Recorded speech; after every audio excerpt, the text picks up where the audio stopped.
What's going on, YouTube? It's your boy, CamATL, and welcome back to another MLB DFS video with your boy. Drop a like down below because I already know you're going to love it.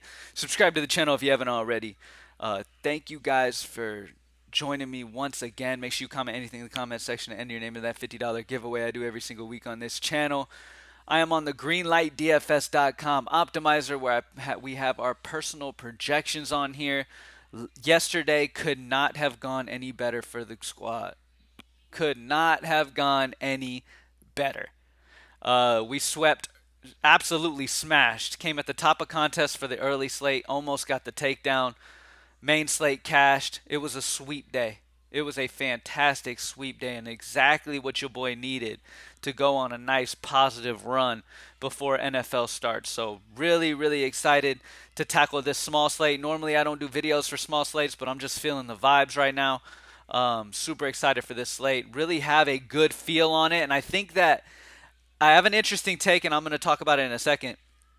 But this could possibly be a big one for this 3-game slate. So if you want to join the squad, you can go to greenlightdfs.com and join up. As you all probably know, all of you have probably been members at some point. Join up with Greenlight for the optimals and utilize the optimizer and utilize the members exclusive tools and all that for player props, all that good stuff. But let's get into the plays for today.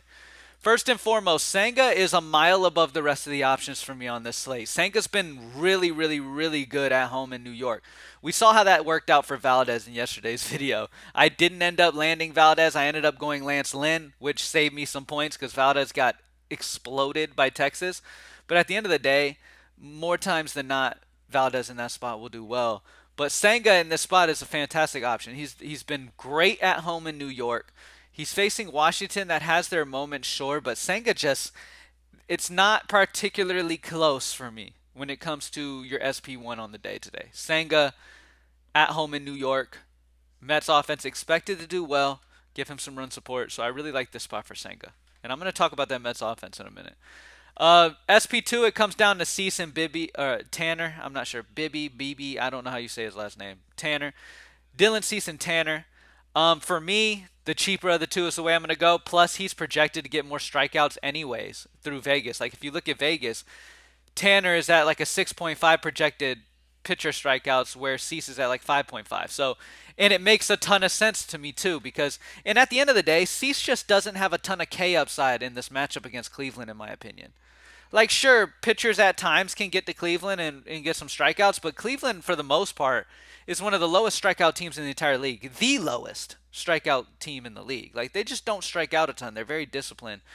They also have been hitting the ball pretty well lately, so I just don't know about this. So Tanner is the way I would prefer to go at 7-2. I think he's got better K upside than Cease does, in my opinion.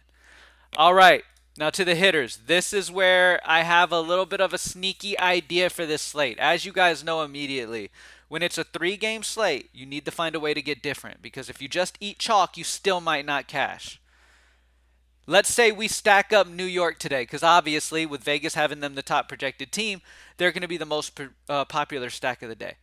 If we stack up the Mets and they smash, then we still might not even cash. And if we do cash, it might be cashing very minimal, because everybody will have the same, pretty much same lineups on a 3-game slate.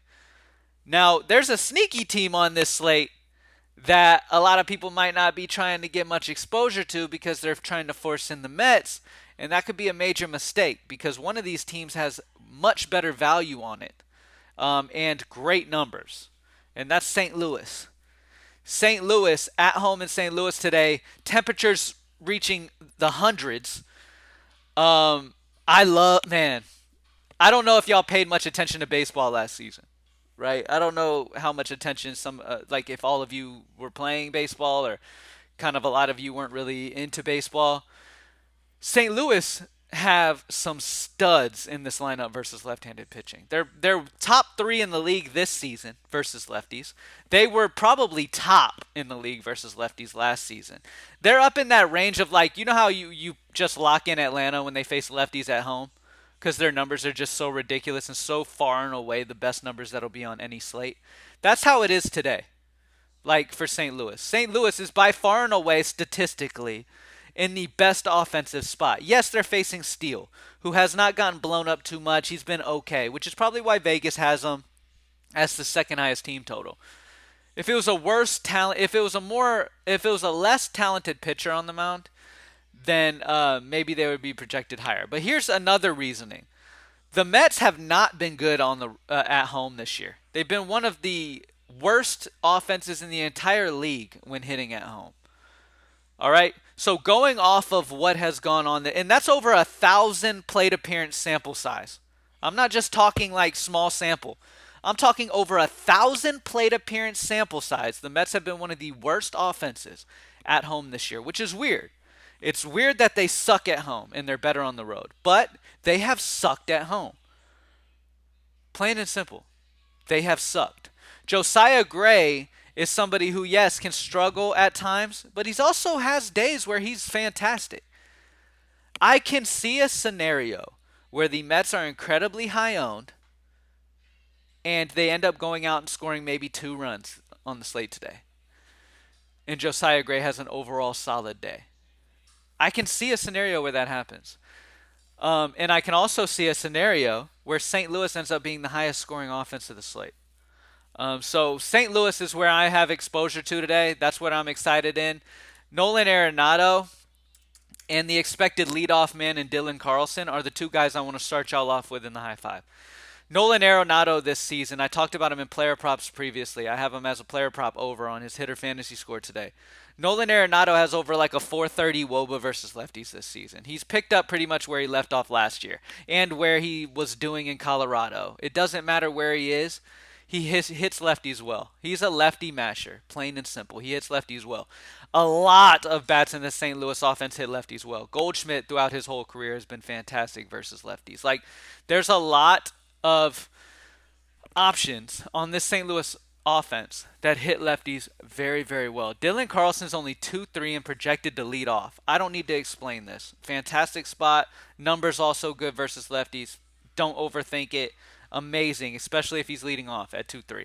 Nolan Arenado, I just talked about it. Lefty masher, absolutely fantastic. Now, when it comes to the last play, I kind of want to go a bit of a cheaper play. I'm going to roll with Seiya Suzuki. He made us some money yesterday by stealing base. And one thing that I really love about Seiya is that he's really been taking off on the base pads. He's really been taking off, man. He's been running a lot, and I really, really like that. He's facing a righty in Mikolas today, so he might be able to get some stolen bases here as well. Suzuki's just been running. When he gets on base, he's taking off, and that's obviously good for fantasy purposes. He's also got the pop in his bat for at times to hit the ball out of the park and have big, big days. If he can get a home run or, get some power in that bat in a game, and also has that potential of stealing a base, like, he's a guy who could realistically drop 25 fantasy points. Like, he could go crazy. At 3-2, he's a solid value guy on this slate today with that stolen base potential, hitting in a good part of this order, facing a righty, which we all know when you're facing a right-handed pitcher, you have more stolen base upside. You always want to target stolen base guys against right-handed pitching because they tend to get stolen on more than lefties do. Lefties can kind of they see you easier. They're not facing away from you. Righties are facing away from first base when they're throwing the ball. Lefties are literally looking at them. So it's harder to steal versus lefties, easier to steal versus righties. So I could see Seiya Suzuki swiping a bag today. So I just like him for his floor with that potential as well. So Senga as the number 1 pitcher, Bibby or Cease as your SP2. I mean, whatever you decide to do. I just feel like there's not a ton of strikeout upside for Cease today. And especially if Cleveland gets to him when they've been hitting the ball well, I mean, he's definitely not going to do very well in that case. So unless you think the White Sox just absolutely demolish Bibby for a negative score, I think Bibby's the way to go. Nolan Arenado, Carlson, and Suzuki as the core for the bats. Let's check FanDuel really quick. So, first off, you immediately see Tyler O'Neill at 2-3. That's just crazy. Over here, I have a feeling we're going to stack up St. Louis over here. Carlson, 2-6. Let me just start with a couple real cheap St. Louis guys. Let's see the price on these pitchers today. Senga's 10-6, Cease's 9-4, Bibby's 9-6. Do you see that? So that makes even more sense for DraftKings for Tanner. Tanner's more expensive on FanDuel than Cease is, and it makes sense. The matchup's just a little better. Yes, he's on the road, but the matchup's just a little better there. I have Cease projected higher. I probably will swap that eventually, but we'll see. But Senga's probably the pitcher I'm going to go, especially seeing that I have this type of value on my favorite offense of the day. I feel like just spending up for pitcher is the best way to go today. Um, Other hitters that really feel good. Let's see who sticks out. 3-9 for Goldschmidt. I'm not gonna do another St. Louis, even though I could. Jimenez at 2-8. Another guy who has that stolen base potential facing a right-handed pitcher. Jimenez likes to take off. He's got the lefty-righty matchup already. Then he's facing the righty Dylan Cease. Great spot for him there. Seiya Suzuki's only 2-8. There's so many ways to go on FanDuel. Spend up for Senga on FanDuel, no question. And then Jimenez, Tyler O'Neill, and Carlson is the core bats over there as well. And that's it, y'all. Thank you guys for joining me as always. Small slate killers. Let's get it. 3-game slate today. Grinding on this slate. Like I said, my favorite stack of the day is St. Louis. I know the Mets are super, super popular, but they have struggled on the road this year, and it's possible to get off of that super high ownership. Now, could the Mets go out and dominate exactly what Vegas predicts? Sure. Sure, they could. They could break out of this home slump and have a big game offensively. They definitely could. Um, but on a 3-game slate, I'm willing to take that chance to go for the lower owned St. Louis squad. That's got even better statistical numbers. Vegas doesn't expect them to be slouches. I mean, they have them as the second highest team total on the slate.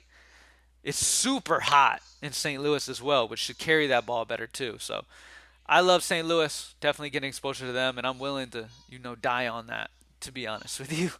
Um, Amazing day yesterday. Dominated early and main. It was a beautiful day. Join up with GreenlightDFS.com. Let's have another amazing day. I'm telling y'all, lead it in the football. We're about to turn it up a notch.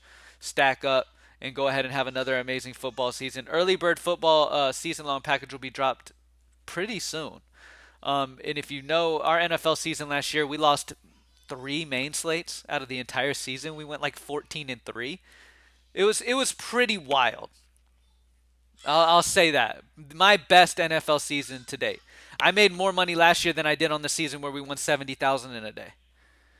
We had that $70,000 takedown the year before last, and that was amazing. That's all good and well, but I made more profit on last year than I did in that whole season, just because I consistently won every damn slate damn near. So I was consistently stacking up, stacking up, stacking up. And we had some big, big days with that too. We had some big showdowns, almost got takedowns on showdowns multiple times. So NFL is definitely a fantastic sport for us. And then NBA is coming soon after that too. Man, it's just great times. Great times.